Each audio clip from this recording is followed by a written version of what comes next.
Welcome everyone to the Howl Podcast, where we bring together individuals from various backgrounds who have captivating stories to tell. Our goal is to share diverse perspectives and experiences to inspire positive change in the world. I am your host today, Nicholas Barber, and welcome to another episode of The Howl.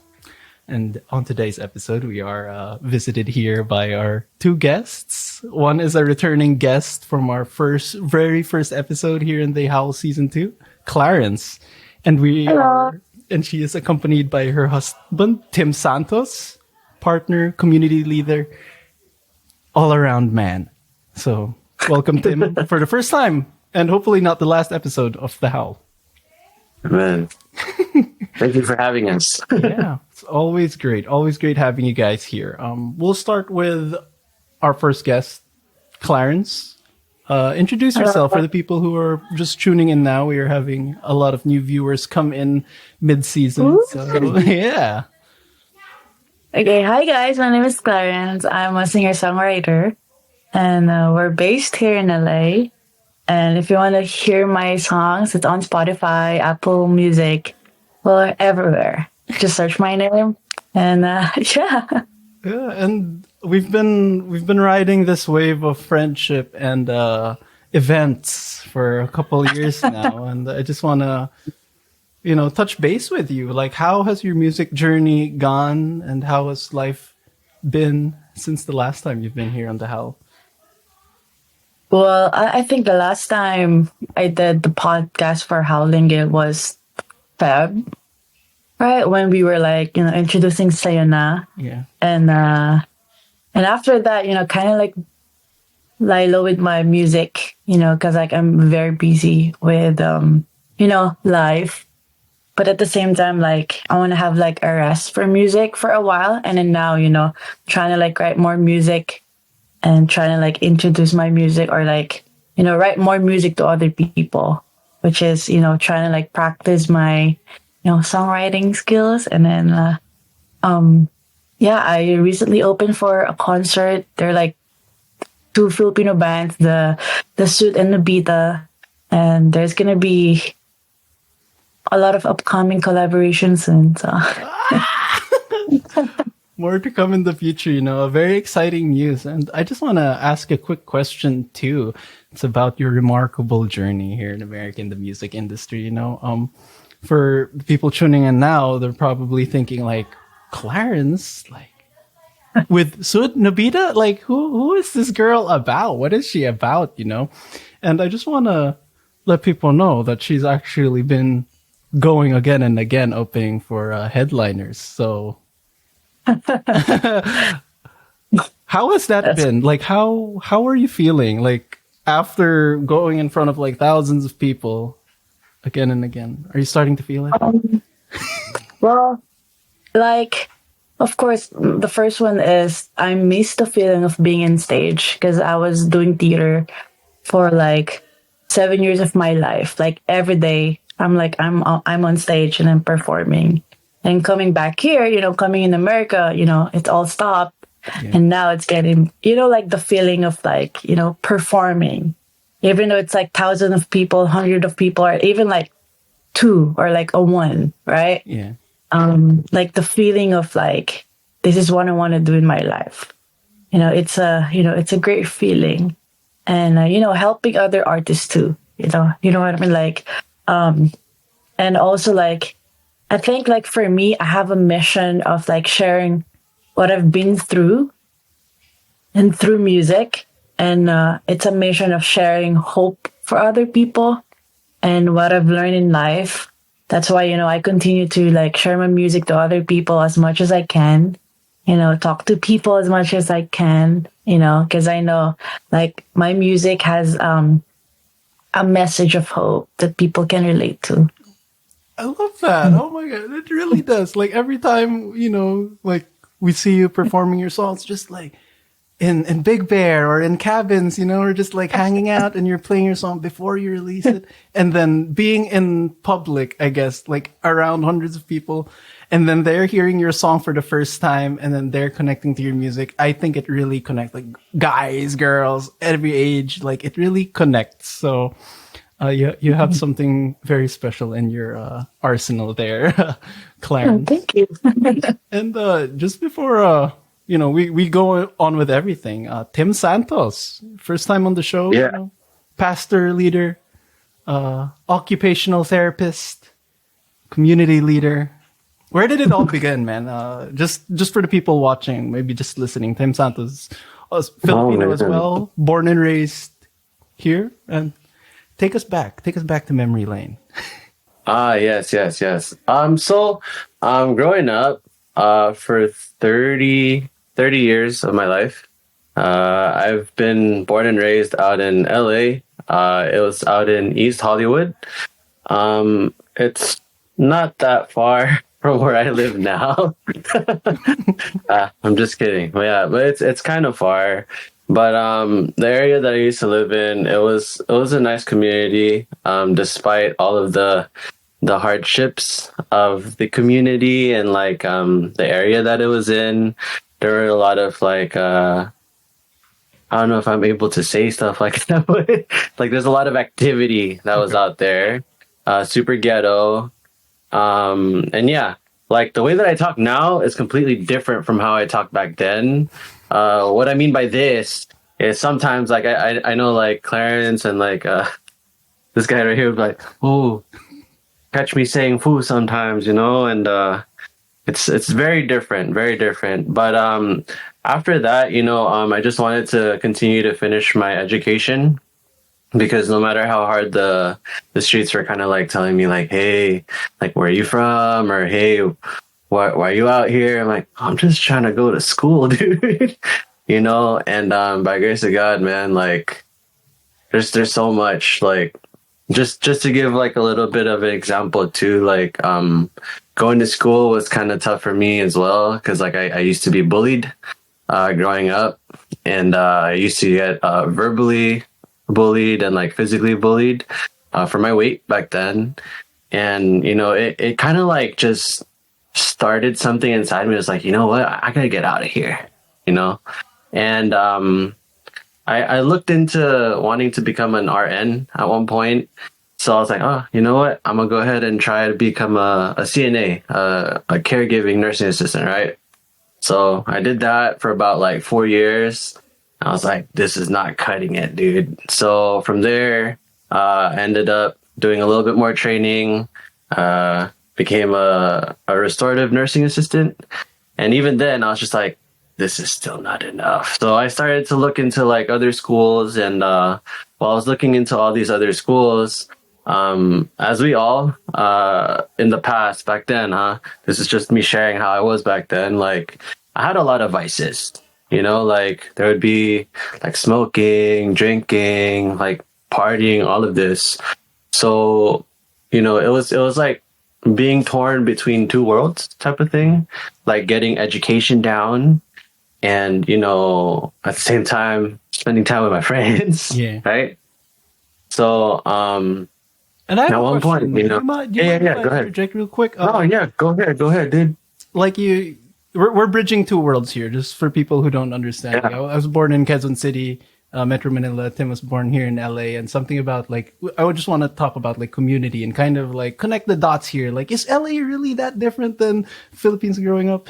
You mentioned like communities, and for this conversation, let's just limit it to men, right? Young boys. Like young boys, Yeah. when the sense of community is gone, what in your experience, what happens to young boys who are drifting away from community? I guess, right?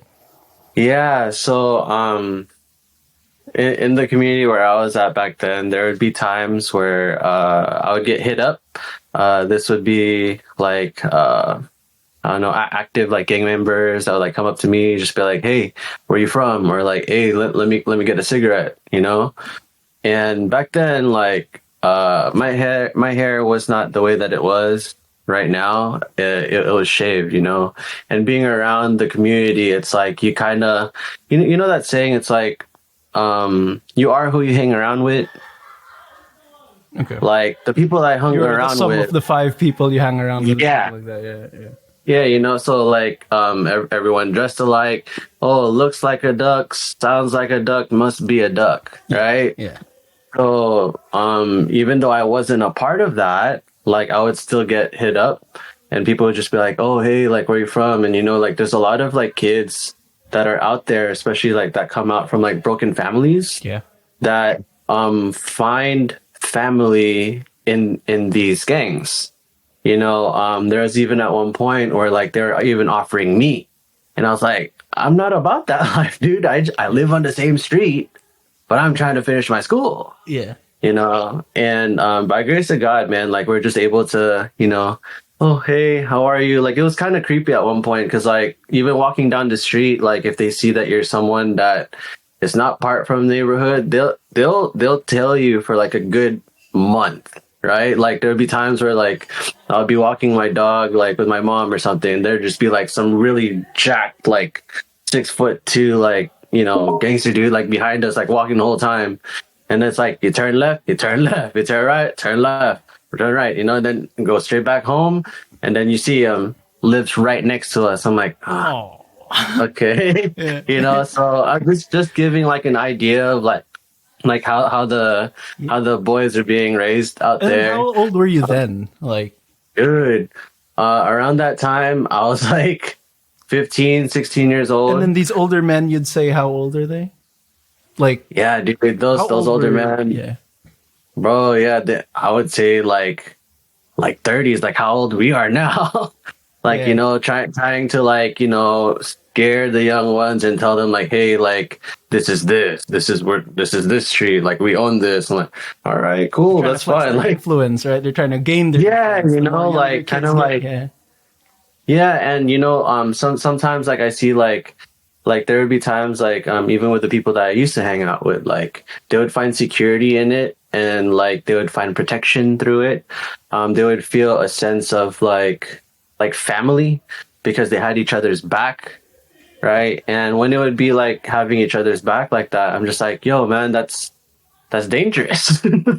Because it's Reckless. it's It's reckless. super reckless, dude, super reckless. Like I remember a time like I was like 10, and then my kuyas at the time, they're like 13. They're like 3 years older than me. And like I remember like they were just like walking down the street like near our area, and they would just run. They were like running like towards us. This is like towards nighttime, yeah. Yeah. And you just hear like gunshots. I'm like, yo, what's going on? They're like, go inside the house, go inside. I'm like, what? Why? So right when we go inside the house, they're just like, hey, is that guy still out there? I'm like, what guy? They're like, there's some drunk guy trying to shoot us right now. I'm like, yo, then, and this is like all happening, like, Yeah. like where I stay at, right? So just to give like an idea on that, like a lot of them, growing up, we would have to, walk around with like shanks sometimes, like just to keep ourselves, safe, Yeah. Even then, dude, like even when one of my friends was like, "Oh yeah, dude, I got my backpack." I'm like, "Okay, what's in your backpack?" Pulls out a machete, dude. I'm like, "Yo, Man's ready.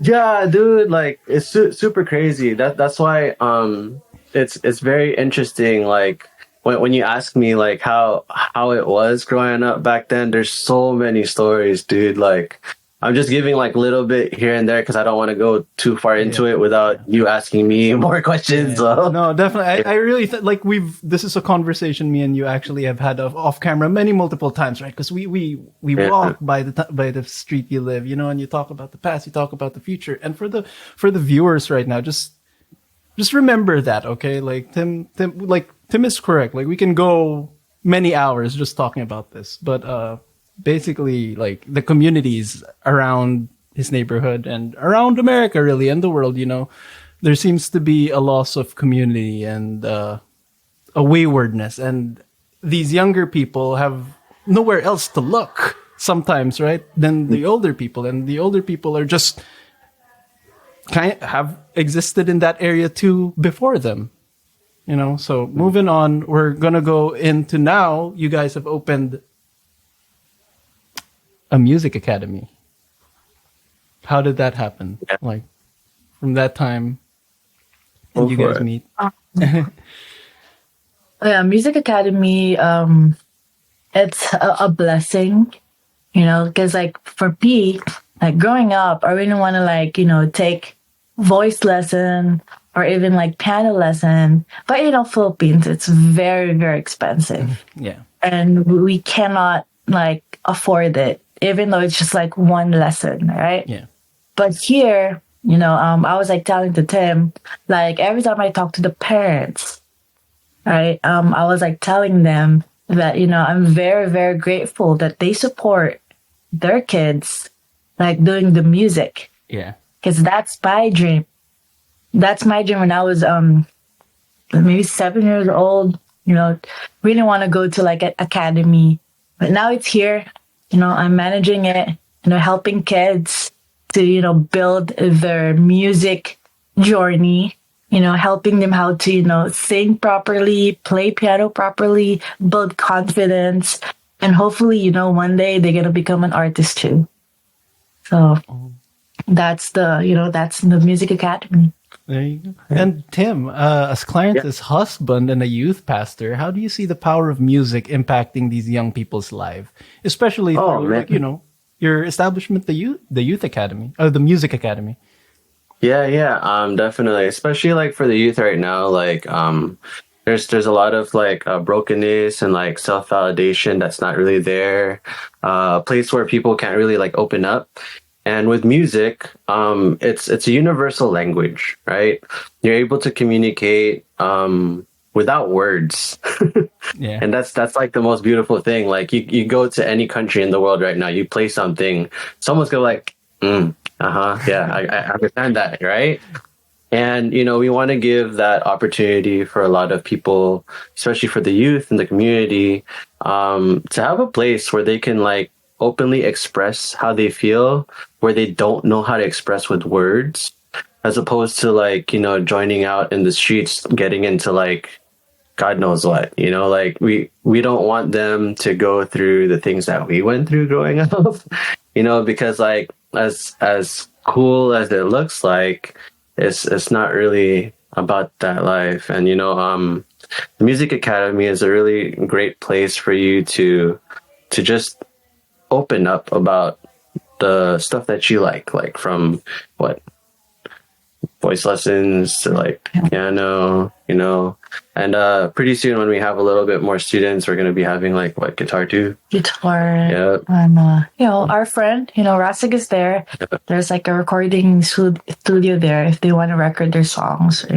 we can help them out. So they have like from initial just like learning the skills to like music production. You're like music production. Yep. So if you want to learn, you can make your own song and we'll put it up on Spotify. Professionally produced by Rasik Mark. No. Yes. With that being said, have you guys been? How long has it been since you guys have opened up? Well, like Music Academy, like it's established, like if I'm not mistaken, like 9 years ago. Right? Helping other people, because it's a blessing. Because we're praying for something, Tim and I were like praying for a business. Yeah, actually. Because, like, Tim doesn't want to work, like, 9-to-5 job. Yeah. Me either, right? I want to have time with, for him. I want to have time with my family. I want to have time for music, for church. We've been praying for it. Like, what we're going to do? Should I, like, we have, like, a list of businesses that we want to do. Yeah. And then, like, God answered it. It's like, it's here, the Music Academy, and it's so beautiful. Like it's so beautiful how both your lives intersect and how you're coming out with this joint venture, And it really seems that the Music Academy seems like a very unique venture. Could you share some inspiration behind starting such an academy? Like, what are your dreams for this in the next 2 years? You'd say. Well, go first. Yeah. So, my heart's desire is, first and foremost, like, is to be able to open up a place where they could feel loved, right? And that's something that we learn at church as well, because like, we're very religious and we love God, and we just want to make sure that the Music Academy will be an academy that can expand to the community, right, within the school systems, so that way it could give kids an opportunity who have like nothing else to do at the end of like school day. Like they get into extracurricular stuff, right? When they get into extracurricular things, it's like sometimes they get up to no good. How much better if you get into like, you know, music? Like everyone loves music. You know, if it's introduced to them, you know, at a young age, like it's something that they could always turn to whenever they're like, you know, at their lowest point or at their highest peak. You know, yeah, hopefully, you know, if it's God's plan, like we're praying really that it expands throughout our community, especially where we stay at right now. But yeah, what else do you know after that? And also, like, being an artist, I know like the struggle. You know, I know like the challenges. You know, growing up in a Filipino, you know, community, like growing in the Philippines, you know, like my parents would rather like, you know, they've been telling me, like be a nurse or be an accountant or like, you know, something like more like in science, right? Or maybe like in business, right? But for me, it's like my passion is music, and my dream is like seeing these kids, you know, like fulfilling what they want, you know, and doing what they want. And then, you know, praise God, like their parents are very supportive. And my dream, like, you know, who knows, like maybe 3 years from now, one of our students right now is a big artist. Yeah. Right. And I know it's going to happen. It is going to happen. Mm-hmm. So we're here like helping them to have their home, you know, and not just like the students, but also like, you know, the aspiring to become an artist. You're giving them dreams. Like that's something like dreams, you can't buy. Yeah, you can't buy that. And inspiration to be bigger than you are. I think that's music, right? Because sometimes you start like learning piano and you're like, dude, I don't even know the do re scale, right? And but it teaches you to like keep practicing and be bigger than yourself. And then suddenly you end up like Clarence the Joss, you know, like on Spotify, on New York billboards. No, but yeah. And I just want to take a, you know, like let's take this moment and just think about like how we grew up. You know, like 30 years on this planet, or around 30 years, you know, I'm showing my age, but around 30 years on this planet, like we were given, you know, we were given life to live on this blue earth. And then there were plans that the older generation from us, you know, the people that are our kuyas, our titos, or the older ones that we were, you know, we were supposed to inherit from. Suddenly it's not like that, and life is getting hard. You know, like we've seen the life struggles in the time that we've been here, and then you guys really opening up the door for the next generation. It's really like when Clarence was talking, you didn't know, but I was like tearing up in the car, like when we were talking about like. Did you see that? That's really good stuff, and that's, you know, like I always think about my inner child. Because sometimes for you to fly, your inner child needs to fly first, right?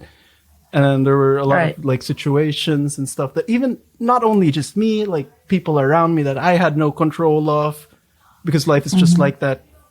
And then the power to have someone trigger that is like, it's priceless. So thank you guys for everything you really do. And where can people find out about the Music Academy? You can search us on Yelp, Facebook, Instagram, you know, just search the Music Academy. Or, you know, you can like, if you want to inquire, you can like send us an email to themusicacademy@yahoo.com. Yeah. And if you guys do it now before they blow up, Clarence will personally respond to your emails. And this question is for you, Clarence. How do you believe musical education as offered by the Music Academy contributes to personal growth and community development? As Tip was saying, like, you know, music is for everybody, right? And then the Music Academy is a door to like meet or network other people, you know, like for example, like production or like music production, right? This is like maybe like a one way for them, you know, to be exposed into music. And, you know, music is very, very powerful. and yeah, it's a door to your dreams, and yeah, which I That's beautiful. No, and I think we've covered it, and it's really, really, really great that not only are you opening this, but they get to be inspired by you, Clarence, and that's such a big thing. I think, like, young I was people, just there, like, young people looking up to you and like learning on your wing. That there's nothing better, I think, in the community to be like, oh my gosh, And I just have a question for you again, Clarence. You're getting on the hot seat right here. But how has Tim's community leadership and his role in Music Academy influenced your music journey? Ooh.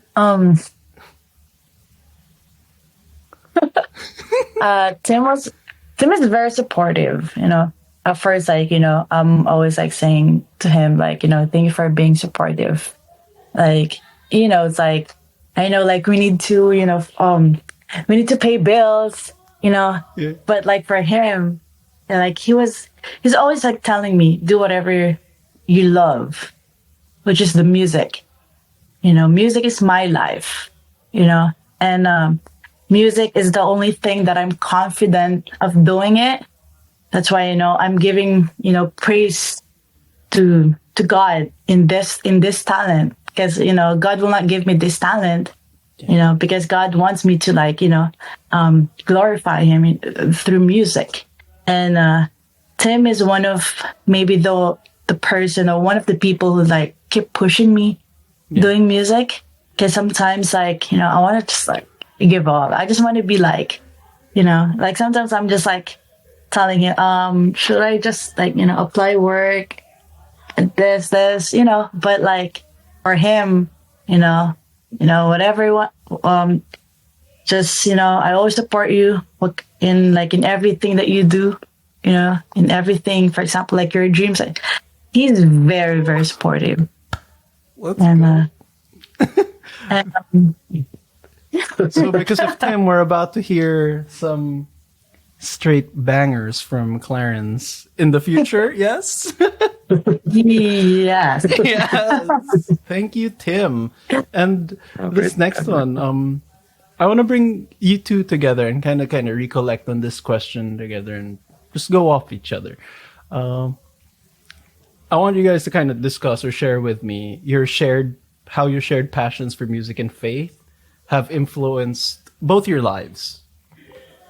So your faith is something you guys hold on strongly. It's very admirable, the choice of work, the choice of words you guys choose to be, the people you choose to be every day. So love to hear that. Yeah. Okay. So backtrack a little bit, like from what's that? Like attending church, right? When I first attended church, like I was just like a guy that was like doing stuff at the back, right? The video monitors, right? And then at one point I was like, oh, like what else do you guys need help with, right? And they're like, oh, like some trash. I'm like, all right, cool. Throw away some trash, clean up here and there. And at one point they're like, oh, we need help with the piano. I was like, oh, okay, I kind of know how to play. Like, I'm down to try. So from there, I ended up joining the praise and worship team, right? Praise and worship team with Clarence at His Life City Church, Los Angeles. Feel free to come check us out. And it was cool because, like, I remember there was like a practice that we had. I think it was like at like 6:30 in the morning. And there was this one song. It was My King Forever, yeah? Yeah, it was this one song, My King Forever. And it was a praise and worship song. And I just remember, dude, like, I'm not, again, like, I don't do any vices or any of that stuff anymore, by grace of God. So we were playing the song. And at one point, like, everyone was in sync. And all I just remember was, like, all of us being lifted up in like all these clouds, and then like when you blink your eye, it's like quick second, yeah. This blink of an eye, it felt as if it was like 5 minutes, and that's when I found out, and that I knew that like we were meant to worship, we were meant to like make music. We were meant to glorify God. And at that moment, like, you know, when right when you open your eyes, when you blink, that whole blink felt like 5 minutes. I kid you not. And right when I opened my eyes, like I was crying. And at the end of the service and everything, I ended up telling Clarence about it. And what'd you say? What did I say? You don't remember? I don't know. Dude, so I was crying to that song because it was the first time that God showed to me that this is what we were made to do. And that same song is a song that she was crying to when she was asking God for a sign, right? Mm-hmm. Right? Like you were at the camera, I think, or somewhere, I forgot. Yeah, but it was that song. And because of that, we ended up actually using that same song for our wedding. Yeah, for our wedding as well.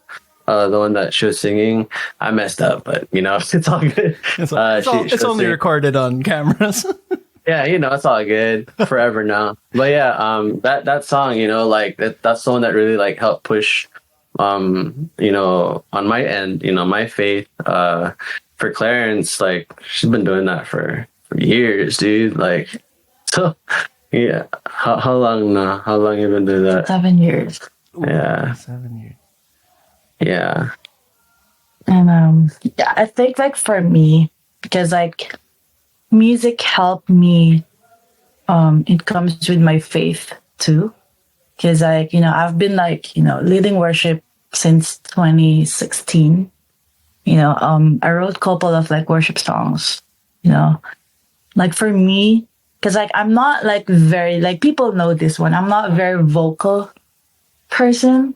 You know, I'd rather like listen to music, you know, as my, you know, therapy, or like write music as my, you know, therapy. And sometimes like if I can't explain it by words, for example, like I'm going through something that I can't even explain it to God, what I'm feeling, you know, what did I, you know, felt on that moment. I'm gonna write a song. I'm gonna write a song to it, you know. That's why, like, God will not give you a talent for no reason, right? And I believe like God gave us, you know, the talent for music. It's like, you know, to glorify Him, to worship Him. And I kid you not, I don't care if I'm gonna like do worship 24/7. Like, I don't mind, you know. Yeah. I don't mind singing it like 24/7, you know, because I know music is like, it's my life, and you know, God is my life too. And music and faith for me is like the most important thing, except Him. He has his own bubble. Yeah, but Yes. it sounds like you guys are around people who are affected by music so much. I just want to hear some stories about individuals whose lives have been positively impacted by joining the music academy for their music education. Honestly, like I asked Clarence, like, how's the music school? Oh, very busy. So go ahead, you share.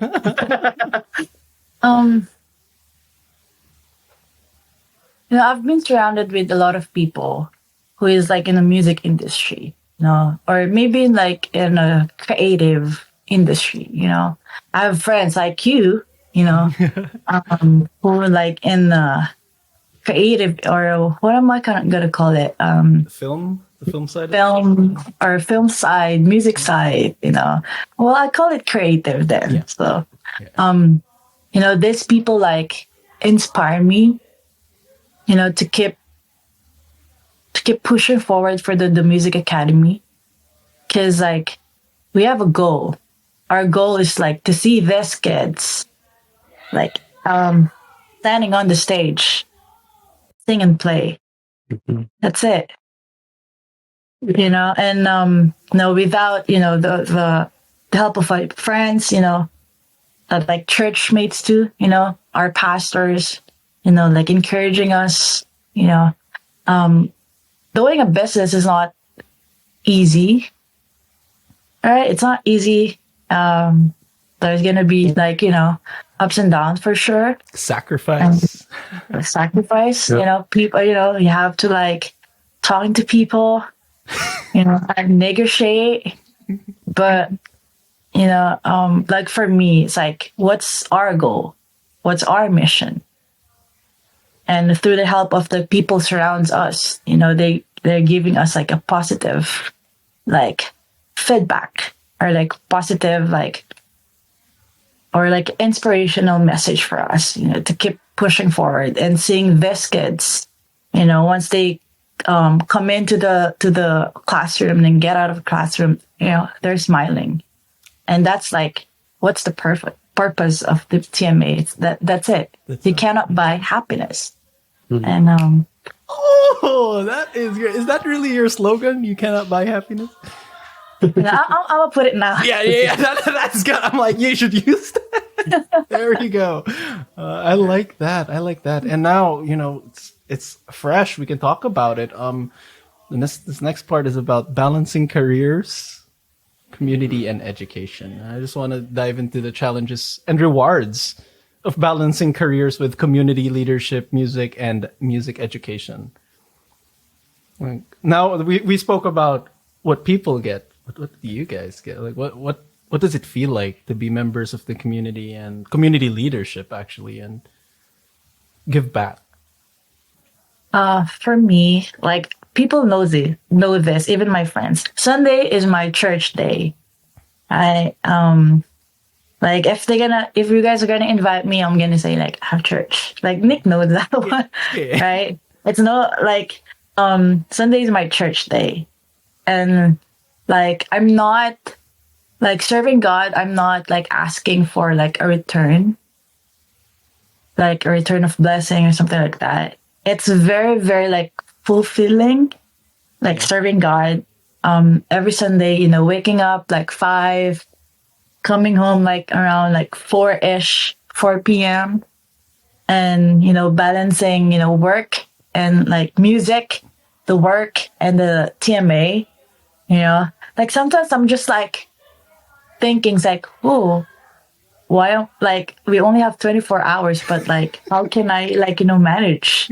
And how can I manage everything? But I think like it's more like time management, and first, what's your priority, and also like having like a husband who support you. I think it's one of like helping me. And but for me, like, I'm not like seeing other people like happy. I'm already like okay with that. Seeing God happy, I'm already like okay with that. I'm not like asking something in return, but like, doing what I love. That's it. Awesome. Beautiful. Yeah. So it's very interesting. You brought that up because the message that we just had was love God passionately, right? And when we love God passionately, we gotta expect training, right? And when we expect training, you're gonna go through a lot of trials, a lot of struggles, a lot of ups, a lot of downs. Yeah. Expect pruning. That's where our pride gets humbled down to where we think we got everything going right, and we got like the time management going good, and balancing like the career and like being a pastor, and then also the TMA, and then boom, like God's like, okay, what do you do in this situation? Right?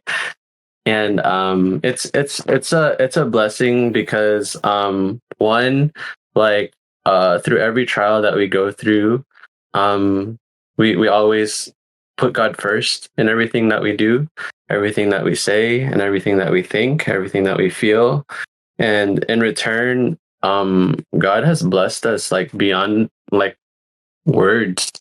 Even the fact that we have music school, that was a blessing in itself. We never expected that to happen. We were just praying like, Lord, do I need to get another job? Do I need to, like, even for her, she's like, oh, do we need to get another job? Do we need to, talk to other people how to make like a business, stuff like this?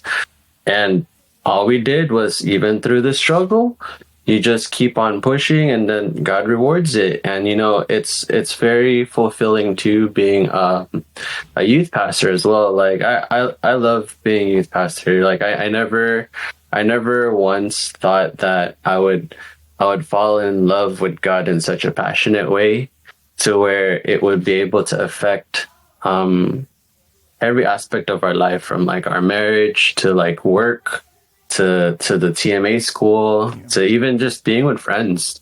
Because I'm pretty sure sometimes when you guys hear me talk and we get into a deep conversation, I'm always like praising God, dude. Like, God is good. Like, and to see the kids, man, like, for them to open up about things that they're like scared to talk about with like their parents, and to find like, what's that, like confidence, like, or like a refuge to where they could like open up to us, and like we could kind of like help guide them to the word of God and be able to like share. Like, that's priceless, man. Even like in the workspace that we work in, being able to flip the script from like people just being like, oh, it's the Monday blues, like, oh, hey, it's Monday again. I'm like, yeah, dude, hey, happy Monday, man. It's nice to see you today. Like, you flip it. Yeah, the blues is good music, man. Yeah, see, you can't be sad, bro. Like, you're like, oh, that's great. You still got to be thankful, and that's one of the things that is very rewarding despite the challenges. And to the challenges, like, we're thankful for that. Yeah. Because like without the challenges, without the trials, like, we would not be where we are today. We would not be able to be sharing about how God touched our lives, to be able to share with you guys, like, the power of being able to sacrifice, right? Dying to self. And that's a very hard thing to do, because sometimes we want to be able to do things on our own, but then we can't. Just gotta sacrifice, let go, let God take control. And super rewarding. Yeah, and I just wanted to dive deep down there. Like, as a youth pastor, like certain perspectives and certain views of life. How do you connect with young people through music, and how does this influence your approach to community leadership, really? Oh, dude. So with music, right? Like, for some people, like this is different for everybody. Okay. Yeah. But for the people that I have talked to, even from work to even like some people at youth, I always ask this question, like, what's your favorite song that you like to sing? Right? Yeah. Some of them, it's just like, can't help falling in love, or like, or like Daniel Caesar, I'm like, okay, cool. And like they're like singing with like the falsettos and the vibratos and all of this. Yeah. I'm like, all right, that's cool. And then I ask them, how about when you're at your deepest point, like your lowest point? What songs do you sing then? Right? And then they're like, oh yeah, like breakup songs, like Usher, like, like stuff like that. And I'm like, okay, that's People cool. in their feels, okay. Yeah, like getting in the feels. But then when you share to them, like, but how do you feel when you sing praise and worship?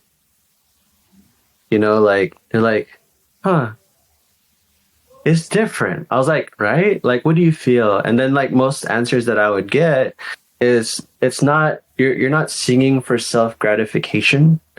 You're singing and expressing with a song that can't explain how you want to say with words through your heart, but you're saying it, you're singing it with passion to someone that sacrificed their life for you, and that's Jesus Christ, man. Like, to be able to sing praise and worship, it's a blessing. Like, there's so many times where like some of them, like some of the youth, like I tell them, like, hey, like whatever song you wake up in the morning, whatever it's your favorite praise and worship song, whatever you're going through, revert back to that. Like, one of the things that I share with them is the song that I revert to back all the time is The Goodness of God.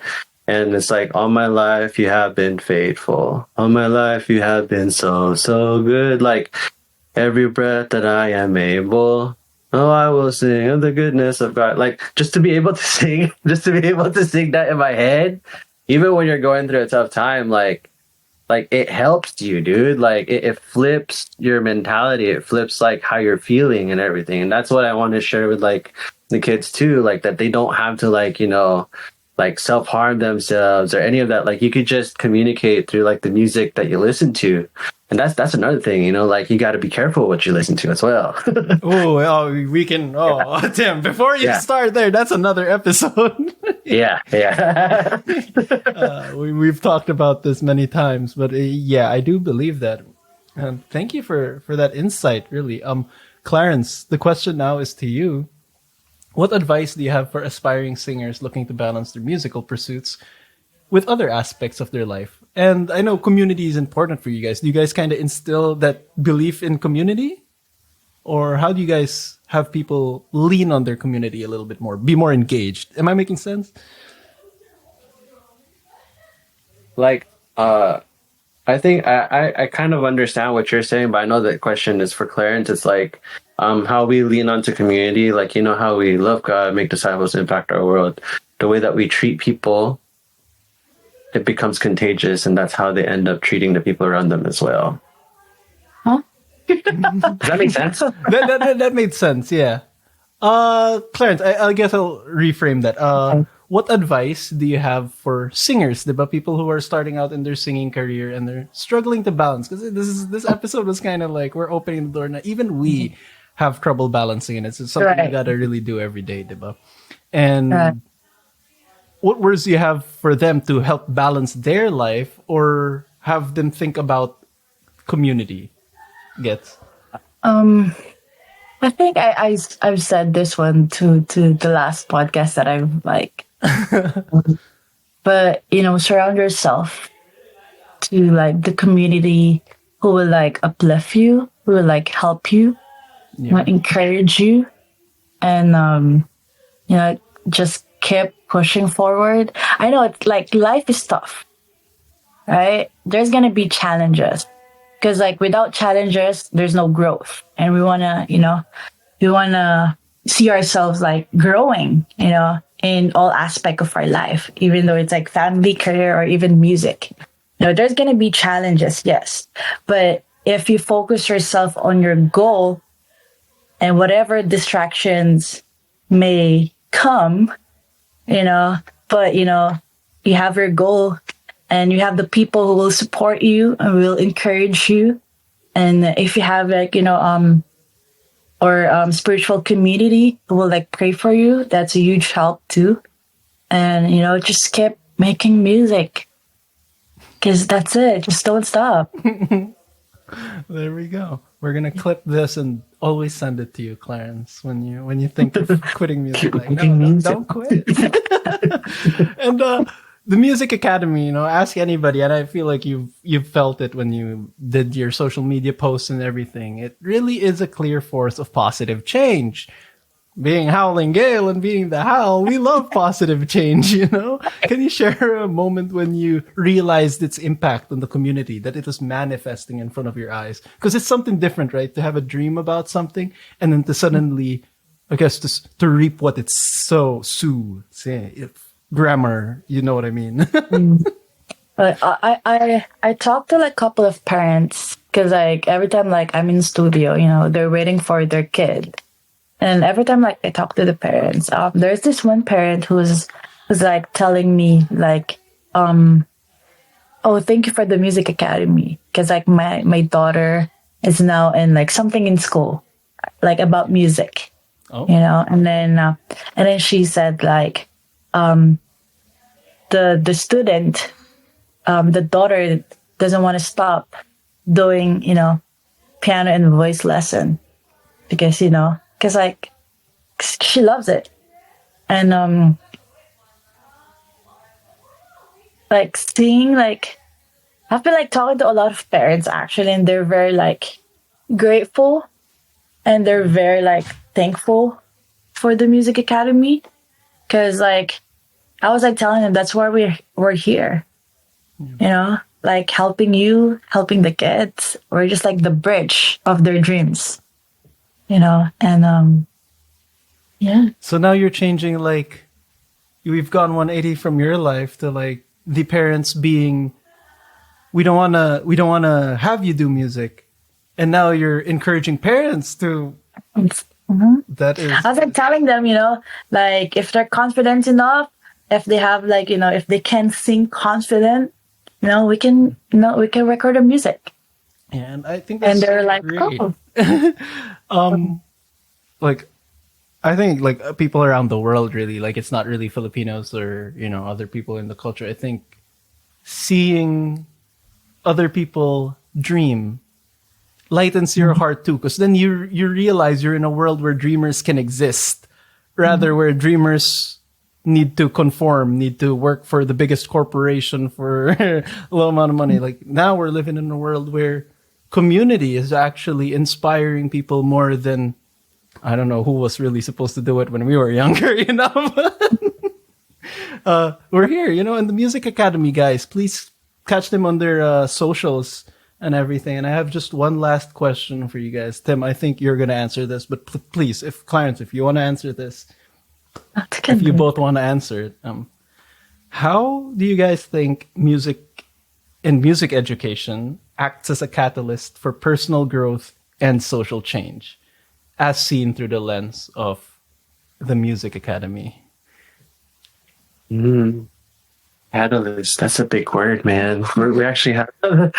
Like, how does it like start that defining moment? To change someone's core. Yeah. And do you guys see that happening in like your students and the parents? Well, what I hear and what I see, because I've been Music Academy a couple times, just because I'm very busy with work as well. What I see and what I hear is kids that are coming in with low self-esteem. Kids that don't know how to speak, that don't have a voice for themselves. And right when they come into that place, they gain that voice and they gain that confidence. And when they gain that confidence, they come out with a backbone. You know what I mean? Is that kind of... What about you? What do you want to add to that? You're right. Yes, just that's how I see it. Because like it's very it's rewarding, like to see like someone that doesn't have any confidence in themselves. Because there's a lot of kids nowadays, a lot of kids, a lot of people, like that are not really confident in themselves. And Music Academy is a place where you can really just be who you are. You're not going to be judged for who you are or the way you dress, the way that you think, the way you speak. It's an open space for you to be able to really just express, what you're feeling and to be confident in what you're learning, because it's okay to make mistakes. It's there for us to become better, right? Yeah. Oh. Good job. Yes. Thank you. Thank you guys. Firstly, thank you guys for the work and dedication and hard work that you do, in your real lives. Second, thank you for being on the show, guys. I know this has been delayed a little bit, but thank you for sharing your stories. And do you guys have anything to say? You have the mic. Last words. Go ahead. No, go ahead. I already said it's your turn. Go now. But yeah, the Music Academy, it's open. If you want to like learn voice lesson or piano lesson, we're open for you guys.